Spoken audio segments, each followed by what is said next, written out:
व्रज जनरंजना जय यशोदा नंदना जय व्रज जनरंजना जय यामुना तीरावनचारी जय कुंज बिहारी जय यामुना तीरावनचारी जय कुंज बिहारी जय राधा माधवा जय कुंज बिहारी हरे कृष्णा कृष्ण कृष्ण हरे हरे हरे राम राम राम हरे हरे हरे कृष्णा कृष्ण कृष्ण हरे हरे हरे राम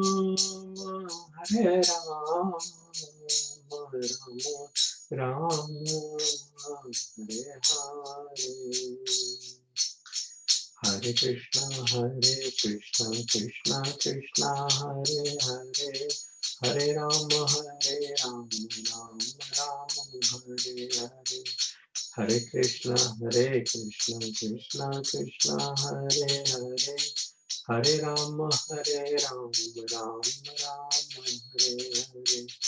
हरे हरे कृष्ण कृष्ण कृष्ण हरे हरे हरे राम राम राम हरे हरे हरे कृष्ण कृष्ण कृष्ण हरे हरे हरे राम राम राम हरे हरे हरे कृष्ण कृष्ण कृष्ण हरे हरे हरे राम राम राम हरे हरे हरे कृष्ण कृष्ण कृष्ण हरे हरे हरे राम राम राम हरे हरे हरे कृष्ण कृष्ण कृष्ण हरे हरे हरे राम राम राम हरे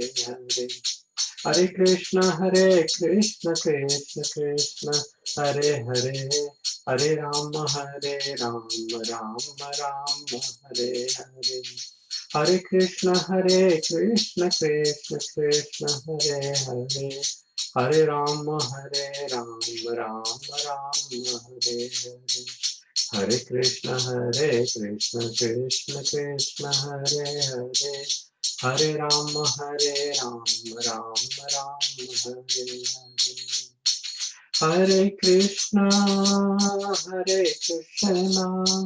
कृष्ण कृष्ण हरे हरे हरे राम राम राम हरे हरे जय राधा लीला माधव राधा लीला माधव राधे जय प्रभुपदा जय प्रभुपदा जय प्रभुपदा जय प्रभुपदा निताय गौर हरि बोल हरि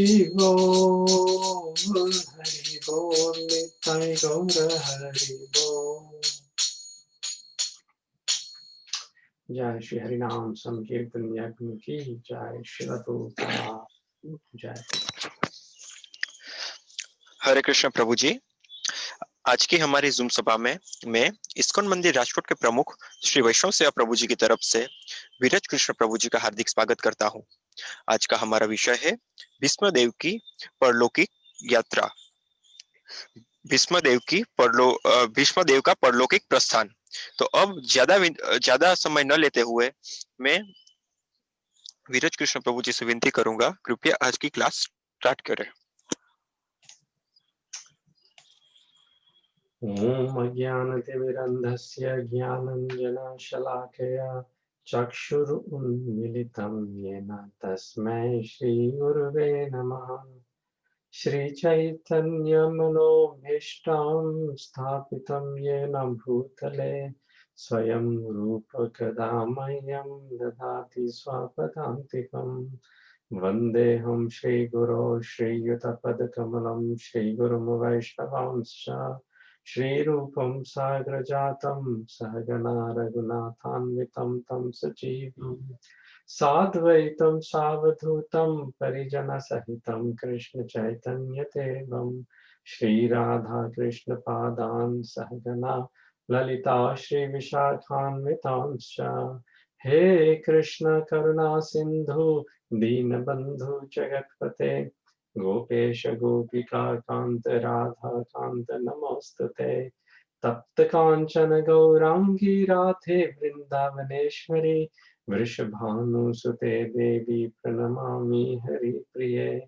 वाञ्छाकल्पतरुभ्यश्च कृपा सिन्धुभ्येव च पतितानां पावनेभ्यो वैष्णवेभ्यो नमो नमः। जय श्री कृष्ण चैतन्य प्रभु नित्यानंद श्री अद्वैत गदाधार शिवासादि गौर भक्तवृंद। हरे कृष्ण कृष्ण कृष्ण हरे हरे हरे राम राम राम हरे हरे।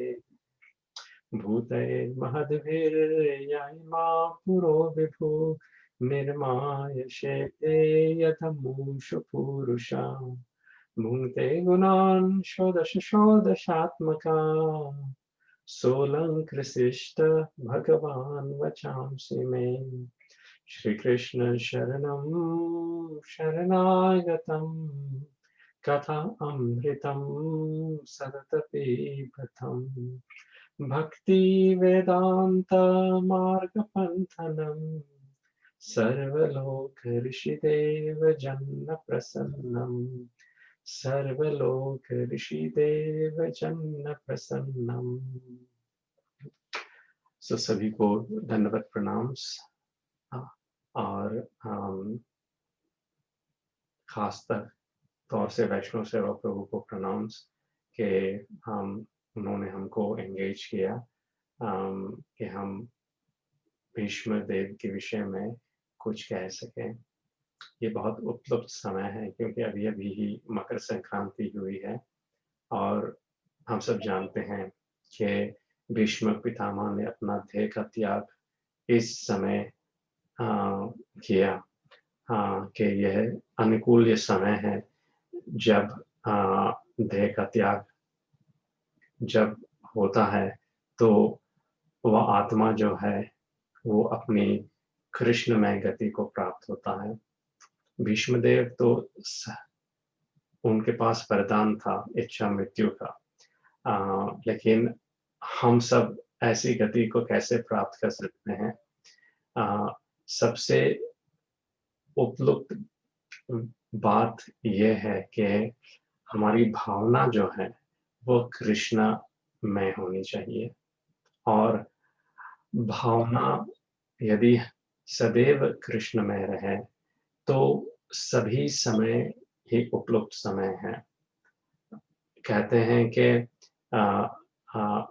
वह क्षण विपद है जिस क्षण में कृष्णा का स्मरण ना हो और वह क्षण संपद है जिस क्षण में कृष्णा का स्मरण हो।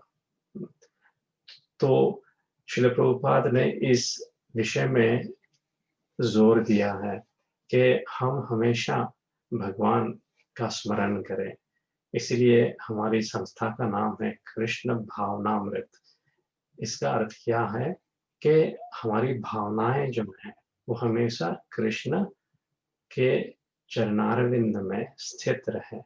हम हमेशा कृष्ण का कीर्तन करें, उनकी कथा का श्रवण करें, उनके पद कमलों का स्मरण करें, उनकी सेवा में लगे रहें, अन्य भक्तों की सेवा करें और ऐसा करते करते हमारी जो भावना है वो कृष्ण में हो जाएगी। बहुत ही सुंदर श्लोक है श्रीमद् भागवतम के पहले स्कंद के तीसरे अध्याय में। अम, सूत गोस्वामी कहते हैं, सवेद धातु पदवीं परस्य दुरंत वीर्यस्य रथांगपाने। बहुत ही सुंदर नाम भगवान का यहाँ दिया गया है, रथांगपाने। रथ का अर्थ है रथ, और रथ का अंग यानी के रथ का पहिया, पान है जो धारण करता है। तो हम ये जानते हैं कि इस कथा में श्री कृष्ण टूटे हुए रथ का पहिया को उठाकर भीष्म देव की ओर उनको मारने के लिए दौड़े।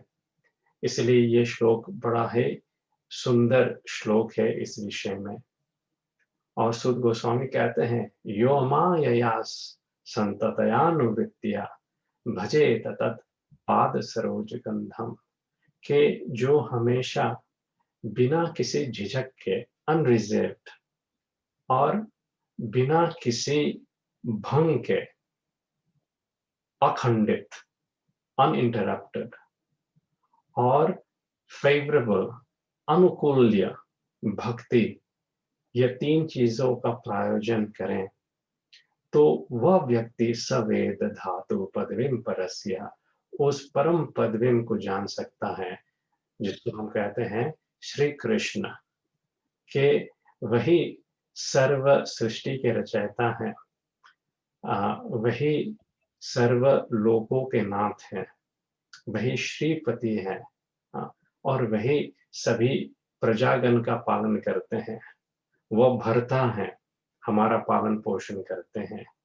तो उस पूर्ण पुरुषोत्तम भगवान को, भगवान श्री कृष्ण को हम जान सकते हैं यदि इस भावना से हम उनके भजन कीर्तन में और उनके गुणगान, उनकी लीला का श्रवण और कीर्तन करें। तो आइए भीष्म देव, जो 12 महाजनों में से एक महाजन है, उनका जीवन का स्मरण करें और कैसे अंतिम में उन्होंने श्री कृष्ण की प्राप्ति की, उसका कीर्तन करें।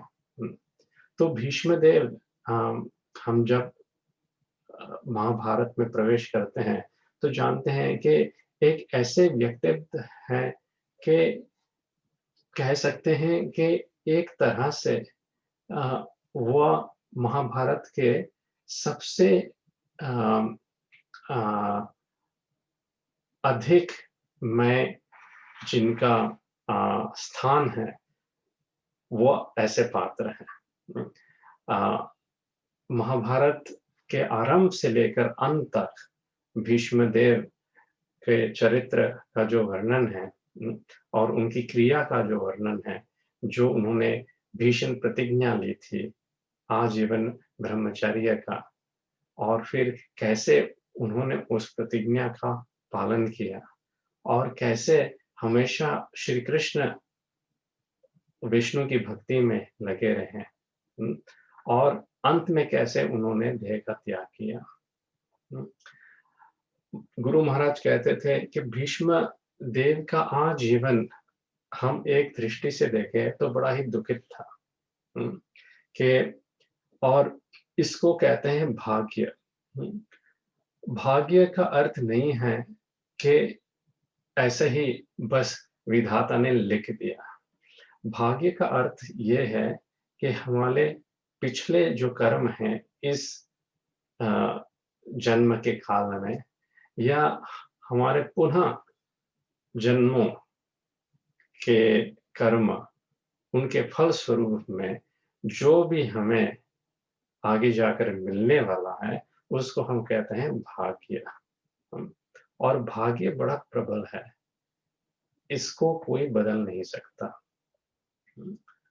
तो भीष्म देव का हम जब चरित्र देखते हैं कि एक तो बड़ा ही लंबा जीवन, इच्छा मृत्यु का वरदान उनको प्राप्त हुआ, लेकिन सारा जीवन दुखित ही दुखित। जब जन्म हुआ तो पिता से अलग हुए, जब पिता के पास आए 16वां बरस में, तब माता से बिछड़े। और जब राजभोग का समय आया, तो उन्होंने प्रतिज्ञा ली आजीवन ब्रह्मचर्य का, अपने पिता के सुख अ, का अ, को ध्यान में रखते हुए। और अनेक पद-पद पे हम देखते हैं कि वह हस्तिनापुर या धृतराष्ट्र से बंधे हुए थे, और जो भी धृतराष्ट्र कहते, ना चाहते हुए भी उनको करना पड़ता। तो लेकिन इन सभी समस्याओं में जो एक बात जो हमको पकड़नी है, वो है कि इतना इतना कष्ट होते हुए भी भीष्म देव श्री कृष्ण की भक्ति को पकड़े हुए हैं। हुँ, तो हमारे इस जीवन काल में भी ऐसा समय आएगा कि जब हम अपने आप को विवश पाएँगे कि हम भाग्य का जो हमारा भाग्य है, उसका सामना करने की हम में चेष्टा कदाचित ना हो। हुँ, कदाचित सारा संसार, यहाँ तक कि हमारे मित्र, यहाँ तक कि हमारे स्वजन, हमारे सगे-संबंधी, वो सब भी हमारा साथ छोड़ दें। तो ऐसे अवस्था में व्यक्ति कैसे अपना जीवन व्यतीत कर सकता है, वो भी संतुलन मन से। हुँ, व्यक्ति अधिक तौर से अशांत हो जाता है, जब वो अपने आप को किसी कठिन परिस्थिति में पाता है। मन से शांत नहीं रहता, मन की शांति खो देता है, और मन हमेशा विचलित होता है। यदि ऐसा ना हुआ हो तो कैसा होता? यदि ऐसा होता तो कैसा होता? हुँ, लेकिन भीष्मदेव के व्यक्तित्व में हम देखते हैं कि भीष्मदेव किसी भी समस्या का अ, सामना करते हुए अ, हमेशा सीधे खड़े हो रहते हैं, और उस समस्या से भागते नहीं हैं। हुँ, क्यों? क्योंकि उनका चित्त हमेशा श्री कृष्ण में ही स्थित था। हुँ, भीष्मदेव अंतिम समय प्रार्थना करते हुए ये कहते हैं, इति मतिर् उपकल्पिता वितृष्णा भगवति सात्वत पुण्यवे विपुनि स्वसुखमुपगते क्वचिद्विहर्तुं प्रकृतिमुपेयुषि यत् भवाप्रवाहा। तो भीष्मदेव कहते हैं इति मतिर्, कि मेरी जो मतिर है, और प्रभुपाद बहुत ही सुंदर व्याख्या देते हैं इस शब्द मतिर का, कि my thinking, feeling and willing, कि मेरा स्मरण, मेरा मेरी भावनाएं, फीलिंग एंड विलिंग, जो मैं अपने आप से समर्पित करता हूँ। ऐसा नहीं कि कोई मुझे फोर्स कर रहा है। हुँ, तो ये 3 चीज़ें हमने करनी है, कि हमेशा भगवान के बारे में, भगवान के विषय में स्मरण करना है, और हमारे अंतःकरण भावना से करना है। हुँ, और हमको खुद ये निर्णय लेना है कि नहीं, हमको करना है। ऐसा नहीं है कि कोई हमको फ़ोर्स कर रहा है, या हम अपने आप को फ़ोर्स कर रहे हैं। हुँ, यही एकमात्र उपाय है कि हम भाग्य से ऊपर उठ सकते हैं। हुँ, नहीं तो यदि हम अपने पिछले कर्मों के आधार पर जीते रहें, तो हम अपना मानसिक संतुलन खो बैठेंगे। हुँ, मन से हम दुखी रहेंगे। बहुत ही सुंदर तरह से सूरदास कहते हैं, सुखावसाने इदमेव सारम्, दुःखावसाने इदमेव ज्ञेयम्। देहावसाने इदमेव चाप्यम् गोविंद दामोदर माधवेति। किसी भी अवस्था में, सुख अवस्था में इदमेव सारम, जब सुख अवस्था में रहे तो बहुत सुंदर से भगवान का कीर्तन करे सार से। हाँ? अब दुख अवस्था में इदमेव ज्ञेयम, और यदि दुख अवस्था में रहे, दुखित अवस्था में रहे, तो उस अवस्था में भी ज्ञेयम, भगवान की ओर आगे बढ़ना, इससे हम चूके नहीं। हमारा एकमात्र ज्ञेय भगवान ही रहे। देहावसाने इदमेव जाप्यम, जब तक ये आत्मा इस शरीर में है, तब तक भगवान के नाम का जाप, हरे कृष्ण, कृष्ण कृष्ण हरे हरे, हरे राम, राम राम हरे हरे, ये होता रहे। यदि ऐसा हम अपना जीवन का प्रवाह करें, तो जो भी भाग्य हो, उसका हम सामना कर सकते हैं। और सबसे पहली बात ये है, गुरु महाराज कहते हैं कि भीष्म देव ने अपने भाग्य को स्वीकारा। हुँ, भीष्म देव, हम जानते हैं वो पूर्व जन्म में वसु थे, और अ, वशिष्ठ मुनि की गाय जो नंदिनी थी, उसकी चोरी, और 7 वसु जो उनके अनुज थे, उनके साथ मिलके उन्होंने की। हुँ, लेकिन क्योंकि वह सबसे ज्येष्ठ थे, उनको वशिष्ठ ने अधिक दंड दिया कि तुम्हें पृथ्वी लोक में अ, दीर्घ समय तक रहना पड़ेगा और दुःख का भोग करना पड़ेगा। हुँ, तो उन उनकी जो पत्नी थी उस समय, उनके कहने में उन्होंने ये नंदिनी गाय की चोरी की। हुँ, जब हमारी दृष्टि इधर-उधर विचलित होती है, तो जो चीज़ हमारा नहीं होता, हम उसको अ जकड़ने की कोशिश करते हैं।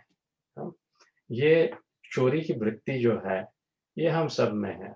हाँ, हमें ऐसा मन होता है, किसी का अच्छा घर देखे, अरे! ये घर हमारा होना चाहिए। हाँ, किसी की अच्छी गाड़ी है, अरे! ये गाड़ी हमारी होनी चाहिए। हुँ, कोई अच्छी अ साड़ी पहनता है, हाँ? तो दूसरे महिला ऐसा सोचते हैं, अरे! ये साड़ी मेरी होनी चाहिए।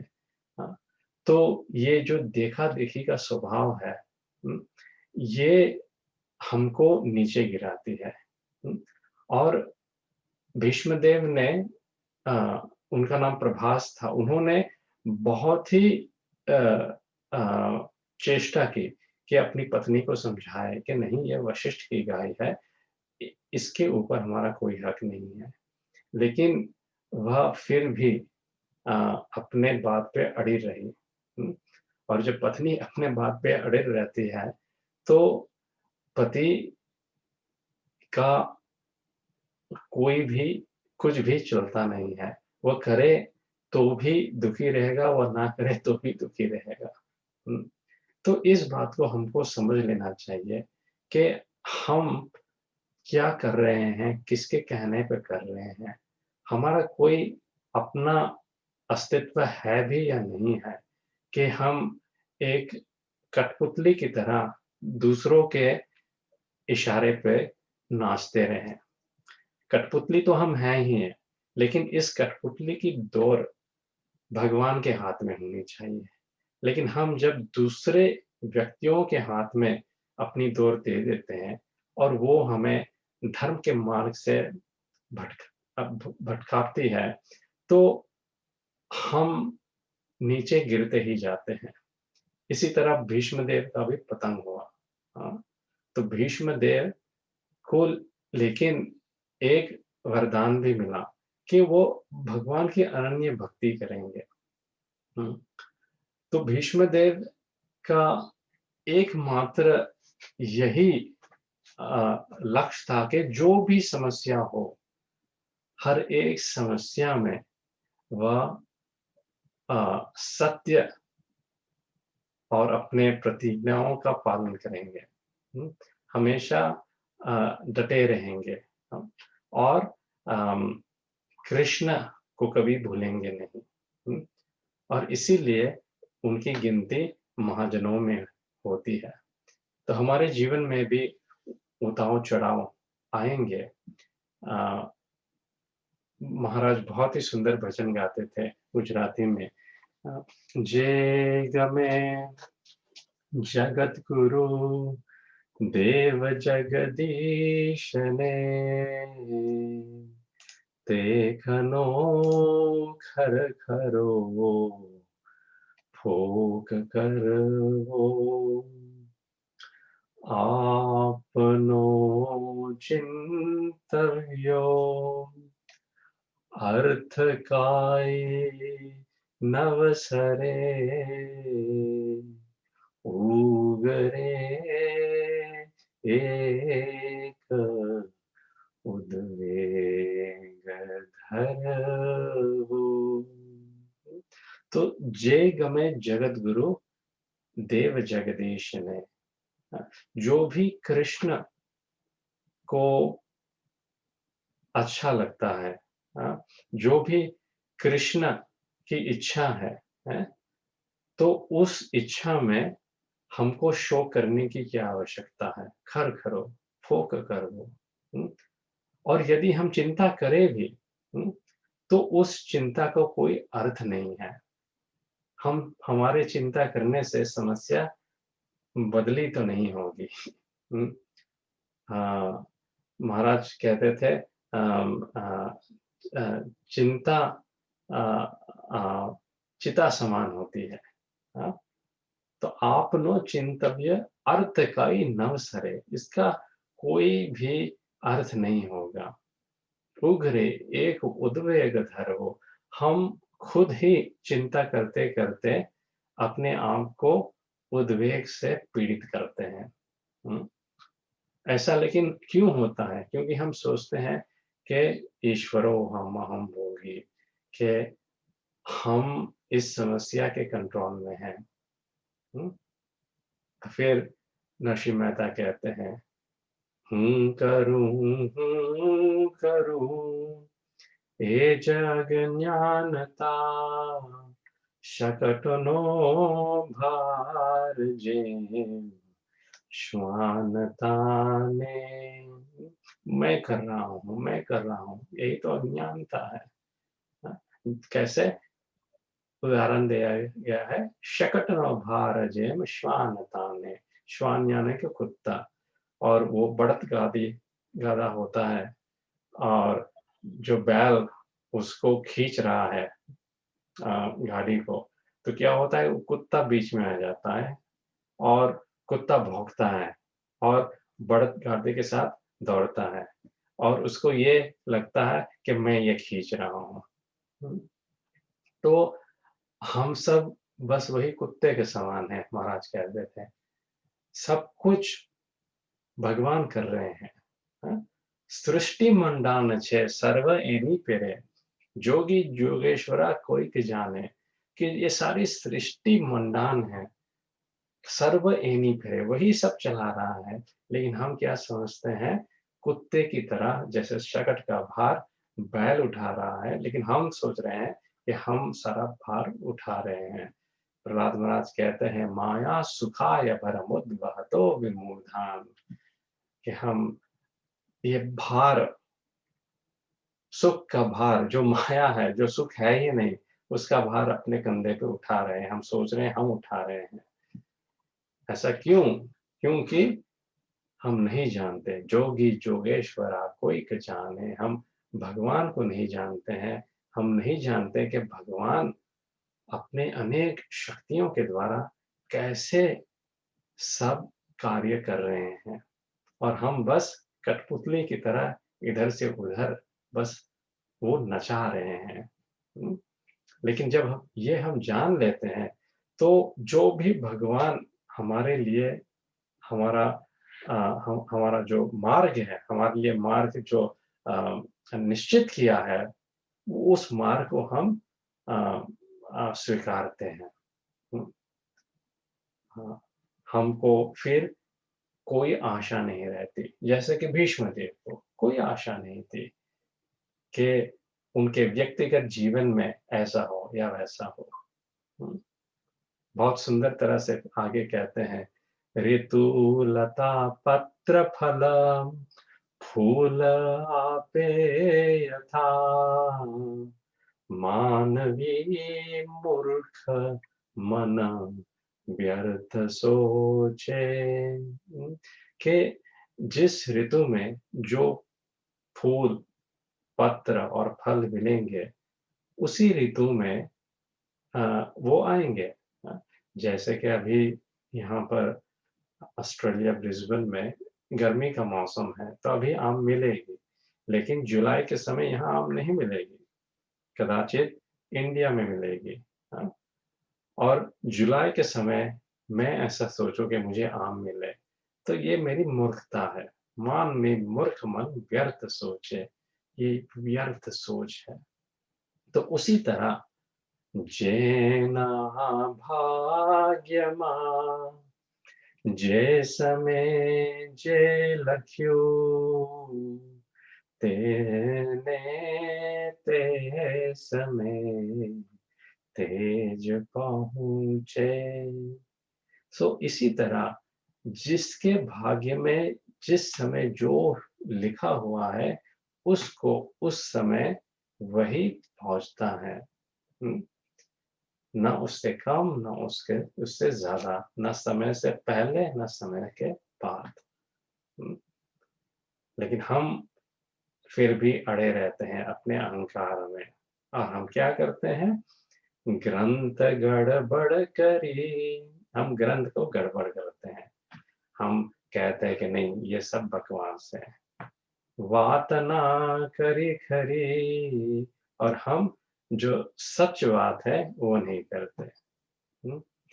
जेने जय गमे तेने पूजे।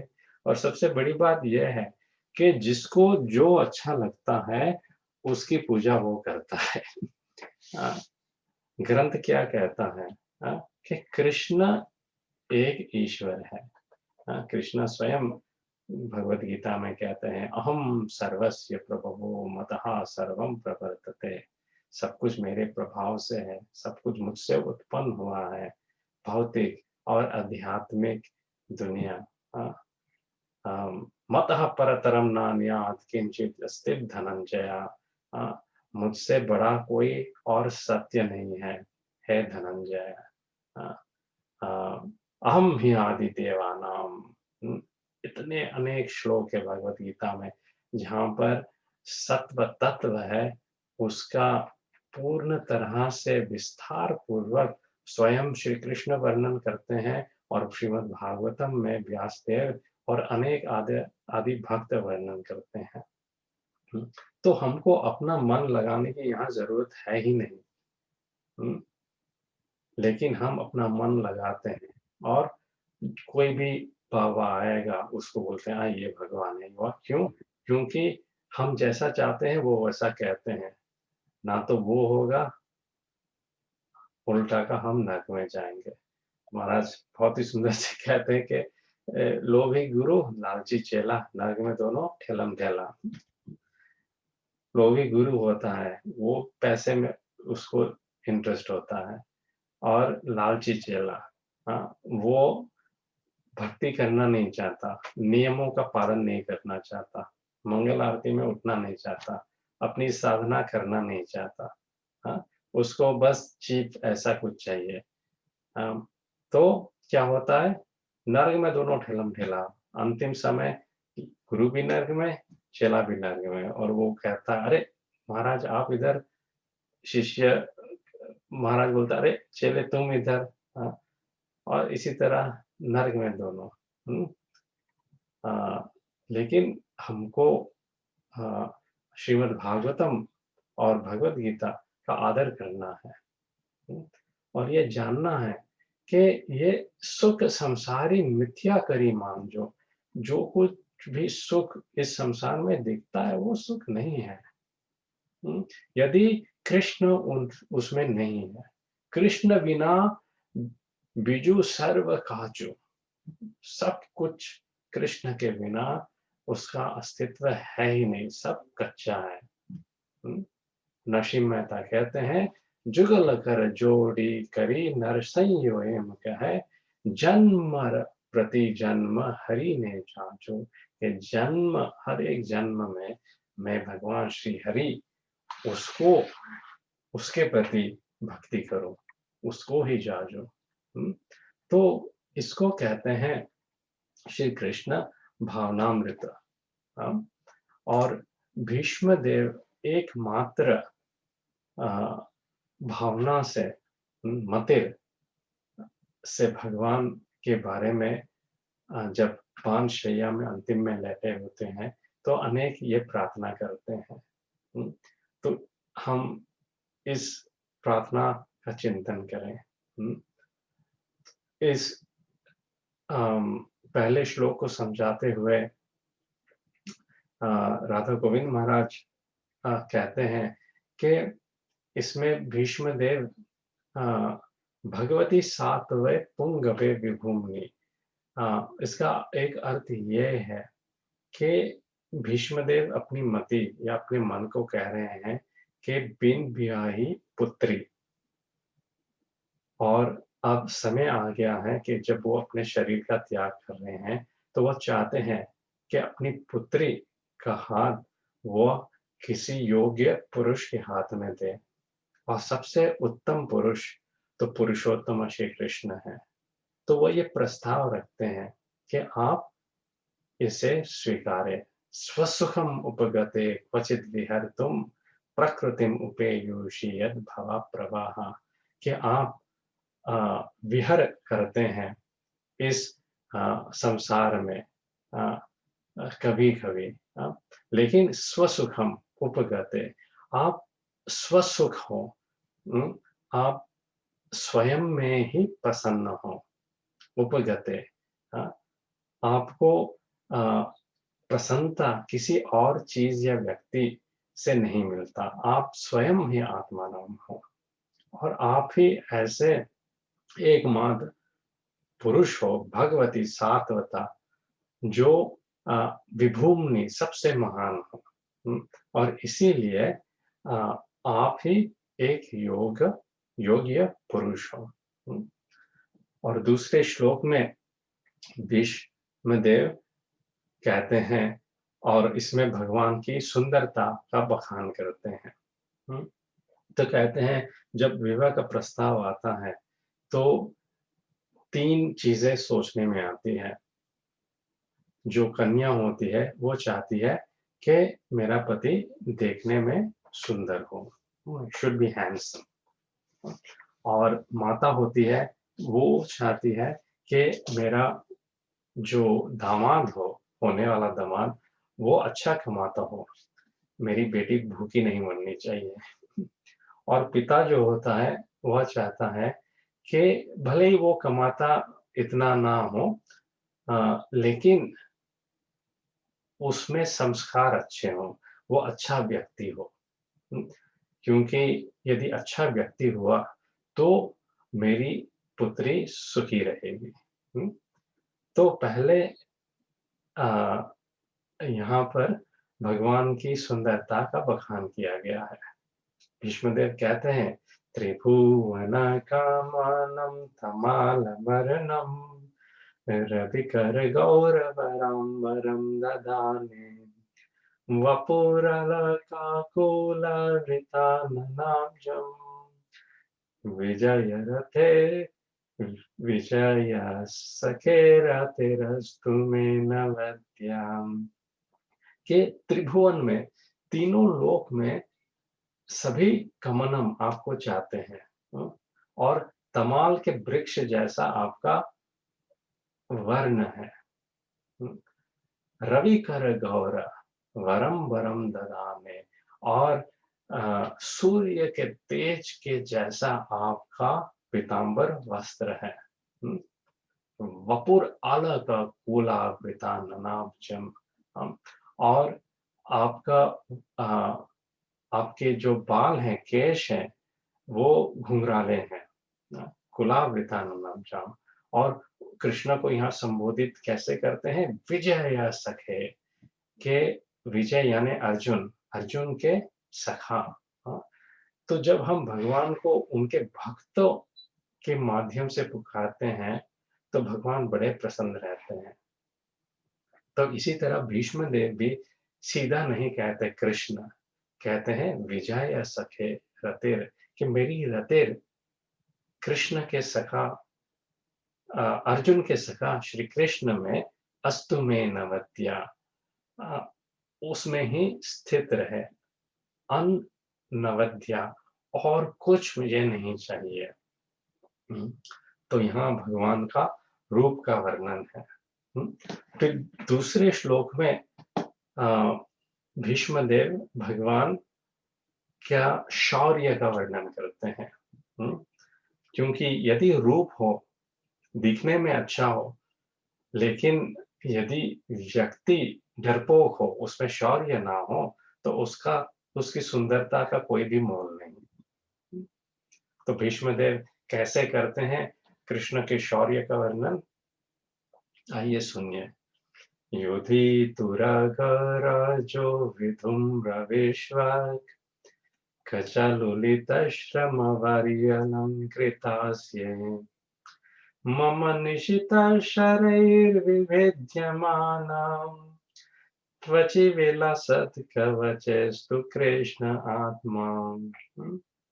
कि जब भगवान श्री कृष्ण युद्ध में तुरग जो विधुम्र विश्वाक, जब अर्जुन के रथ को घोड़े के सहित तुरगा भगा रहे थे, तो जो भूमि की जो रज थी कुरुक्षेत्र की, वह भगवान के ऊपर आकर बैठ जाती।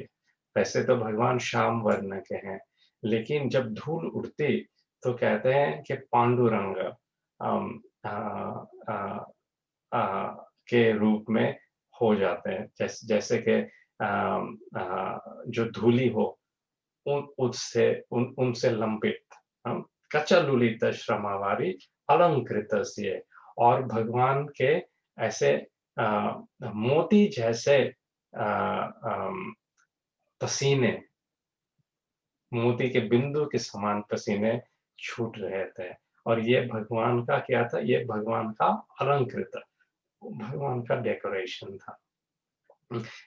जब हम पसीना होते हैं तो हमारा हम एक ऐसी बदबू गंध आती है, लेकिन जब भगवान का पसीने का भी वर्णन है, तो कहते हैं कि ये भगवान का अलंकार है।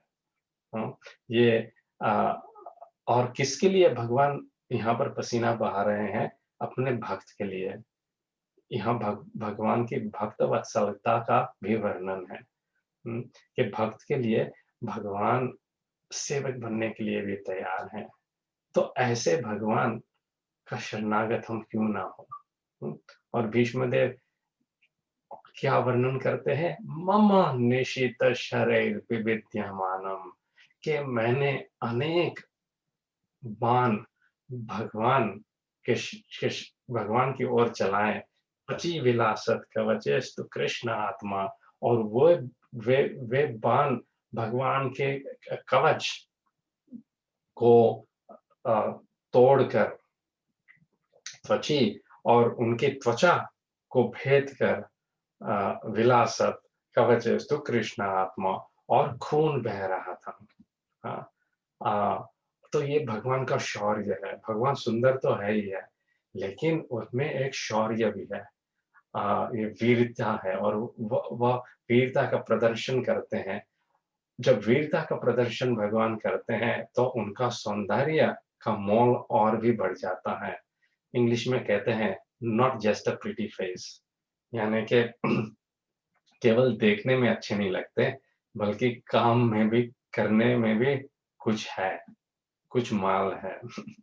हाँ, तो यदि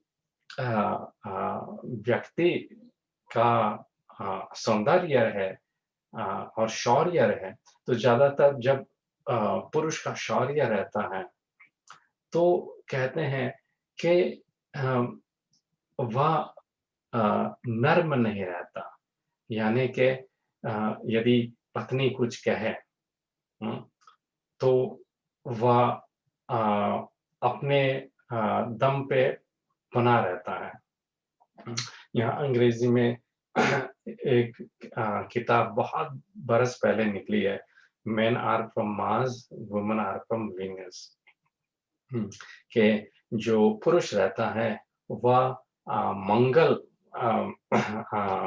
प्लैनेट के प्रभाव से उसका व्यक्तिगत रहता है, और जो स्त्री रहती है वह शुक्र के प्लैनेट उसके प्रभाव से उसका व्यक्तित्व रहता है।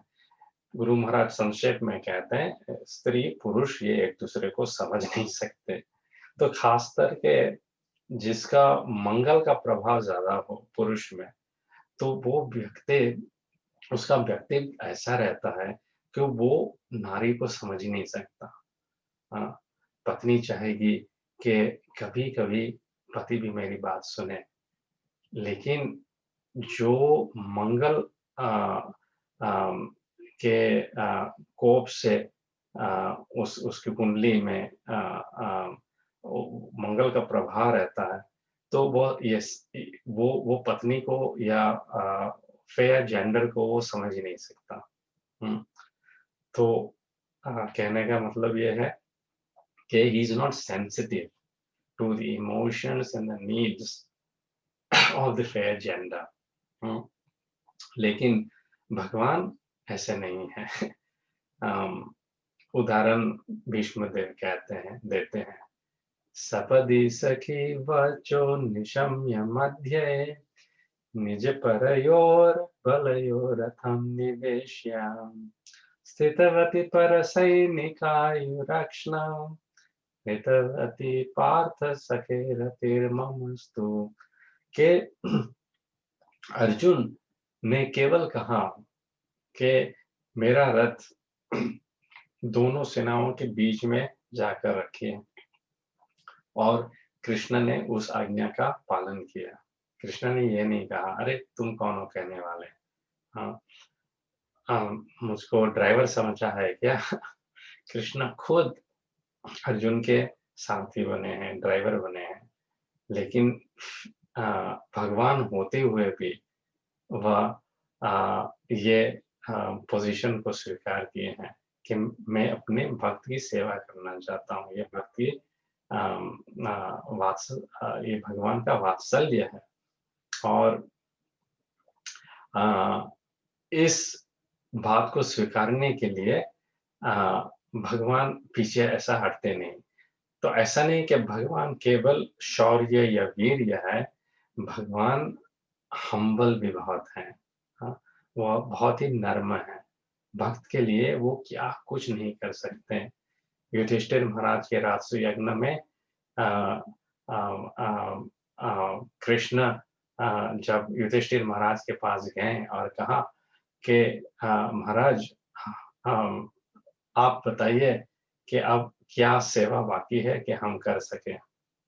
तो युधिष्ठिर महाराज ने कृष्ण से कहा कि सारे सेवा तो युक्त हो गए हैं। एवरीथिंग हैज़ बीन डेलीगेटेड, और कृष्ण सब डेलीगेशन कर रहे थे। हुँ, तो अ, युधिष्ठिर महाराज तो भगवान से सेवा लेना नहीं चाहते थे, लेकिन उनके हिसाब से सारे सेवा अ, सभी सेवा अ उन्होंने ऑलरेडी सभी को दे दिए थे। तो हँसते-हँसते युधिष्ठिर महाराज ने कहा कि सभी सेवा तो दे दिए हुए, और जो सेवा रह जाए वो आप कर लेना। तो एक सेवा रह गई थी, क्या? कि जब जो भी अतिथिगण आएँ और वो प्रसादम ग्रहण करें, तो वो उनकी झूठी थाली वह उठाने का सेवा वो किसी को युक्त नहीं किया गया था। तो भगवान ने कहा, हाँ, एक सेवा है जो अभी भी युक्त नहीं हुआ। तो भगवान अपने सारे पटरानियों को लाइन से लगाएं और खुद अम, ऋषि मुनि और अतिथि गण की झूठी थाली को उठाकर कचरे में डालने का दायित्व भगवान ने लिया। तो ये है भगवान का चरित्र। हम कि वह सेवा करने के लिए या अपने भक्त की बात सुनने के लिए, या अपनी पत्नी की बात सुनने के लिए वो पीछे नहीं हटते। अ, अम, मेरे ख्याल से अम, उम, अ, भगवान की एक पटरानी जा जामवती नहीं, सत्यभामा। सत्यभामा ने कहा कि जब वो अ, इंद्र के लोक में स्वर्ग में गए कि ये पारिजात का वृक्ष मुझे चाहिए, धरती में होना चाहिए। तो भगवान वो वृक्ष उठाने लगे, तो इंद्र ने भगवान को रोका कि नहीं, आप इसे नहीं ले जा सकते, ये स्वर्ग का वृक्ष है। तो प्रभुपाद एक लेक्चर में कहते हैं और हँसते-हँसते प्रभुपाद कहते हैं कि नहीं, मेरी पत्नी चाहती है, मेरी पत्नी ने मुझसे कहा है, मैं इसको इनकार नहीं कर सकता, इसलिए ये वृक्ष तो मैं उठा के ले जाऊँगा। तो प्रभुपाद इंग्लिश में कहते हैं is a hand packed husband, कि भगवान जो पत्नी कहती है, भगवान वो करेंगे ही। हाँ, हाँ, तो भगवान सौंदर्य तो है ही है और उनमें शौर्य भी है, लेकिन शौर्य होते हुए भी उनमें नम्रता है कि वो अपने भक्त की बात सुनते हैं। जो भक्त कहते हैं भगवान वो करते हैं। भक्त की मान और भक्त का मन की बात भगवान रखते हैं।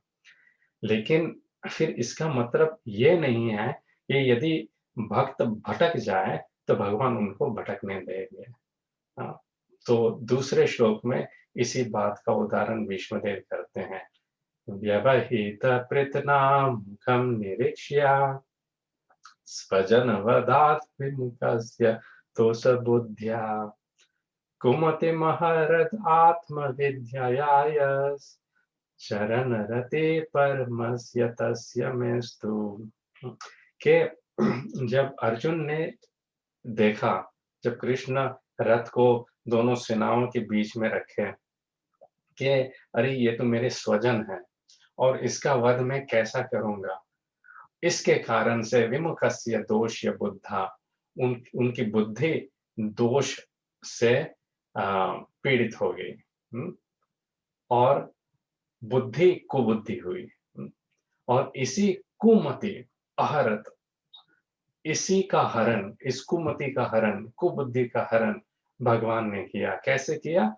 आत्मविद्यायाय, भगवान ने श्रीमद् भगवद गीता का गान किया और आत्मज्ञान, आत्मविद्या, इसका ज्ञान दिया। हाँ, और इससे कुमति अहरत, अर्जुन की कुमति को हरा। चरण रति परमस्य तस्य मेस्तु, ऐसे भगवान के चरण के प्रति मेरी रति रहे। भीष्मदेव ऐसा कहते हैं। हाँ, तो सौंदर्य तो है ही है, शौर्य भी है, साथ-साथ में नम्रता और आज्ञा पालन, मन की बात रखने वाले भी हैं भगवान। लेकिन यदि भक्त इधर-उधर भटक जाएँ, तो भगवान ऐसा पीछे हट के तमाशा नहीं देखेंगे। वह आएँगे और हमारी कुबुद्धि को, हमारी मति को, जो दुर्मति हुई है, उसको सुमति बनाएँगे। कैसे? आत्मविद्याया, वो हमें इस बात का ज्ञान कराएँगे कि हमारा कर्तव्य है कि हम भगवान की सेवा करें। हुँ? ऐसे हैं भगवान और भीष्मदेव ये स्मरण कर रहे हैं। 5 मिनट केवल रह गए हैं और भीष्म स्तुति अभी भी अ, बड़े भाग्य में बाकी है। अम, तो मेरे ख्याल से यहीं पे हम विराम देते हैं और जब भी दूसरी बार, अगली बार हमारा अ, रोस्टर में आएगा, तो हम इन प्रार्थनाओं को तब अ, कृष्णा विलिंग, तब हम समाप्त करेंगे। अभी किसी को कोई प्रश्न हो तो प्रश्न कर सकते हैं और हम डिस्कशन कर सकते हैं। वैष्णव सेवा प्रभु, ये ठीक है?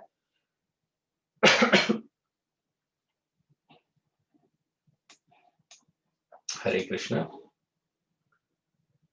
किसी के पास कोई प्रश्न हो तो वो प्रश्न कर सकते हैं।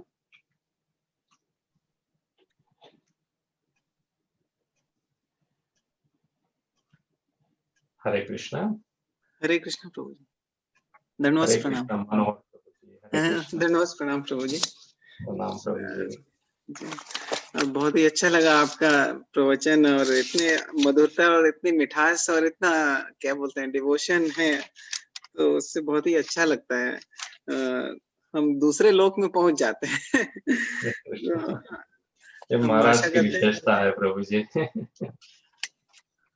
जी जी, यहाँ पे प्रभु जी, मेरा एक ऐसे प्रश्न है कि आपने पहले कहा कि देखिए, हम लोग हैंड पैक्ड हस्बैंड बोलते हैं कि हम पत्नियों की बात, हर बात नहीं माननी चाहिए, लेकिन भगवान जो चाहते हैं या गुरु जो चाहते हैं उसका पालन करना चाहिए। तो भगवान के एग्जाम्पल से, सत्यभामा का जो आपने एग्जाम्पल दिया, उससे पता चलता है कि भगवान में शौर्यता और सेंसिटिविटी, मतलब कि भक्तों के प्रति उनके इच्छाओं का पूर्ति वो करते हैं। तो हमें ये संतुलन कैसे बनाना चाहिए कि हम हमारी मति हमेशा भगवान पर ही रहे और उनके भक्तों की भी सेवा करें और परिवार वालों के भी सेवा करें? इस तरह से संतुलन कैसे रहेगा? ये संतुलन भगवान की भक्ति करने से ही आएगा प्रभु जी।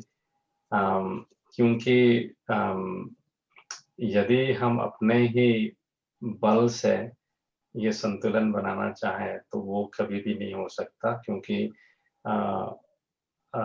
मटेरियल वर्ल्ड का नेचर ही है डिस्टर्बेंस। और खास करके कलयुग में वो श्लोक है, प्रायण आयुष सभ्या खलु अस्मिन् युगे जना मंद सुमंद मतयो मंद भाग्य उपाद्रितः। तो उसमें आखिरी शब्द है, उसको क्या है, उपाद्रितः, के person of Kali is above all always disturbed. So ये disturbance is a nature of Kalyuga. और खास तौर में पारिवारिक जीवन में तो अनेक मत रहते हैं। और तो प्रहलाद महाराज कहते हैं कि जो भी कोई भी प्रस्ताव रखे, हम कहें हाँ ठीक है, हाँ ठीक है, ये भी अच्छा है, हाँ ठीक है, ये भी अच्छा है, लेकिन करें हम अपने मन की, शास्त्र के प्रमाण से। और ये तभी कर सकते हैं जब हम हमारी साधना, हमारी भक्ति ये स्ट्रांग रहे। जैसे कि भीष्म देव का उदाहरण दिया गया है कि जब वो वसु थे तो उनकी पत्नी ने प्रस्ताव रखा कि ये गाय हमको चाहिए, और भीष्म देव ने एक वो जैसा चाहते थे वैसा किया, और उसका परिणाम ये हुआ। तो हमको सोचना चाहिए कि किस प्रस्ताव को हम कैसे उसको उसको सुलझाए। सीधा ना भी नहीं कह सकते, लेकिन ऐसा कह सकते हैं, अच्छा आज नहीं फिर कभी। सो इट्स, और ये बुद्धि, ये इंटेलिजेंस, ददामि बुद्धि योगम तम, ये भगवान ही देते हैं। सो इन शॉर्ट महाराज का यही हमेशा था, no confrontation,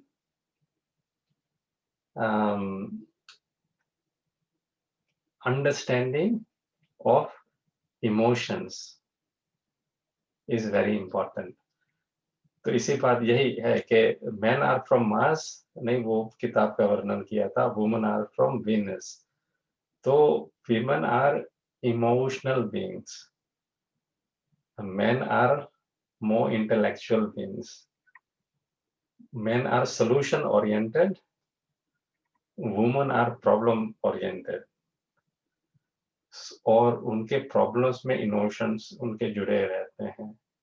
So we have to make women emotionally secure, and so that requires listening. और but हमारे चित्त हमेशा कृष्ण में रहे, जैसे तैसे.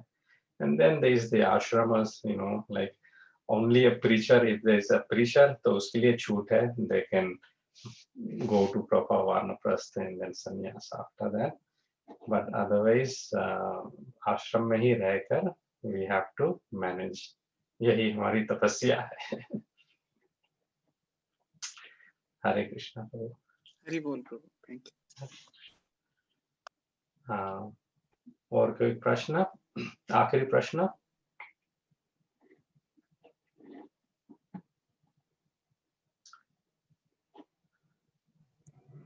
हरे कृष्णा प्रभु जी, मेरे ख्याल से किसी और का कोई प्रश्न नहीं है, तो अब हम ये लेक्चर की पूर्णाहुति की तरफ आगे बढ़ते हैं.